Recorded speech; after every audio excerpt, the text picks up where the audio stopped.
성경에서 정말 심오한데 솔직히 말해서 가장 어렵다고들 하는 책이 바로 로마서죠. 하지만 바로 이 책에 기독교의 핵심 사상이 아주 응축되어 있습니다. 오늘 이 복잡해 보이는 책의 문을 여는 열쇠 함께 찾아보려고 합니다. 이 문장 하나가 로마서의 무게감을 딱 보여주죠. 아니, 왜 하필 박사 학위 논문이라고까지 했을까요? 왜냐하면 기독교의 핵심 교리가 아주 체계적으로 정말 논리정연하게 쫙 정리되어 있거든요. 그래서 그냥 믿는 걸 넘어서 왜 믿는지 그 뼈대를 알고 싶은 분들에게는 필독서나 다름없는 거죠. 자, 바로 이 지점에서 오늘의 핵심 질문이 나옵니다. 로마서 전체를 관통하면서 복음의 그 폭발적인 힘을 불어넣는 단 하나의 개념은 과연 뭘까요? 이 자료가 제시하는 답은 딱 한 단어입니다. 바로 은혜입니다. 좋습니다.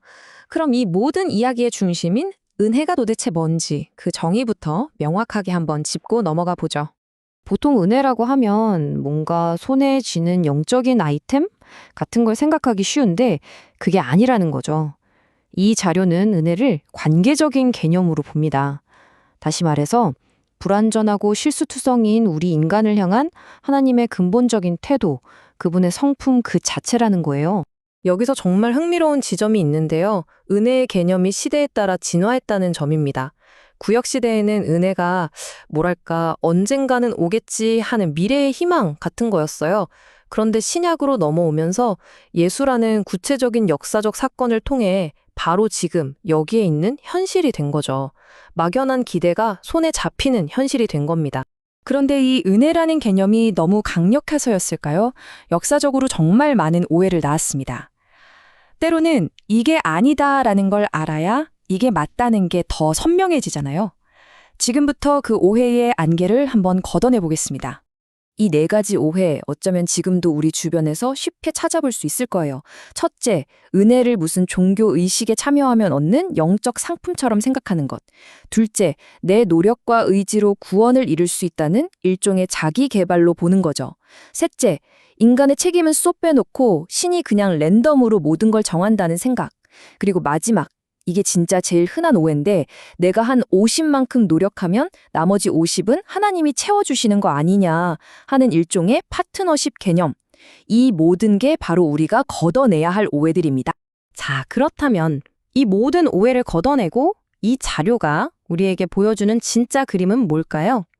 구원과 은혜의 관계를 완전히 180도 뒤집어 보는 새로운 관점을 한번 살펴보겠습니다. 이 온도계 비유가 정말 핵심을 꿰뚫었습니다. 우리가 보통 생각하는 게 이거잖아요. 온도계가 있는데 내 노력으로 한 50도까지 올려놓으면 나머지는 하나님의 은혜가 채워서 100도를 만들어주겠지 하는 거예요. 근데 이 자료는 단호하게 말합니다. 아니라고. 구원이라는 100도에 끓는 점은 처음부터 끝까지 그냥 100% 전부 하나님의 선물이라는 거예요. 그럼 내 몫은 놀랍게도 0%라는 겁니다. 아니, 잠깐만요. 어떻게 인간의 기여가 0%일 수가 있죠? 이 비유를 들어보시면 무릎을 탁 치실 겁니다. 우리의 노력이 말하자면 다른 나라에서 가져와서 여기선 통용되지 않는 화폐와 같기 때문이라는 거예요. 죄라는 어마어마한 빚을 갚아야 하는데 우리가 가진 선행이나 노력이라는 돈은 그 은행에서 아예 받아주질 않는 거죠. 완전히 다른 종류의 화폐가 필요한 겁니다.